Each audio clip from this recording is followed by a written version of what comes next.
G'day, I'm Stephen Page from Page, Probe and Family and Fertility Lawyers, and I'm talking to you today about importing sperm into Australia. Where does it come from? Because that's something I get asked by clients. Where does the sperm come from? We have a shortage of sperm in Australia. And when I talk to IVF clinics and doctors, what I'm told bluntly is that the reason there's a shortage is twofold. First, we don't pay donors.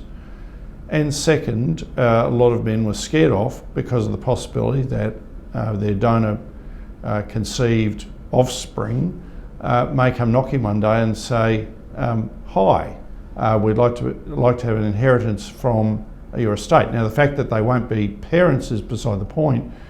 The perception is enough for men not to want to donate. So the reality is that Australia imports a lot of sperm from overseas. And where do we see it imported from?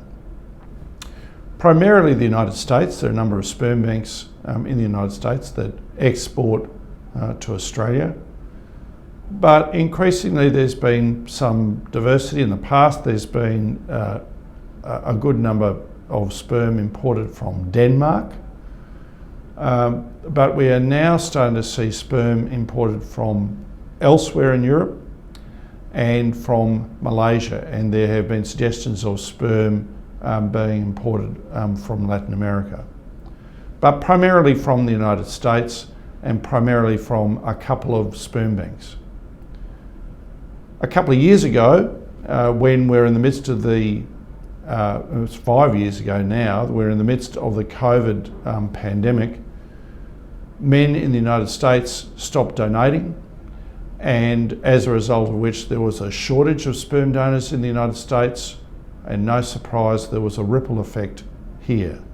The result here was a shortage of sperm available and variety of sperm available in Australia. Now, most sperm that's imported is of Caucasian sperm donors, but some imported can be from black or Asian or Indian sperm donors, depending on the source. So in a nutshell, that's where sperm is imported from into Australia. Thanks for watching and listening. I'm Stephen Page from Page, Probe and Family and Fertility Lawyers.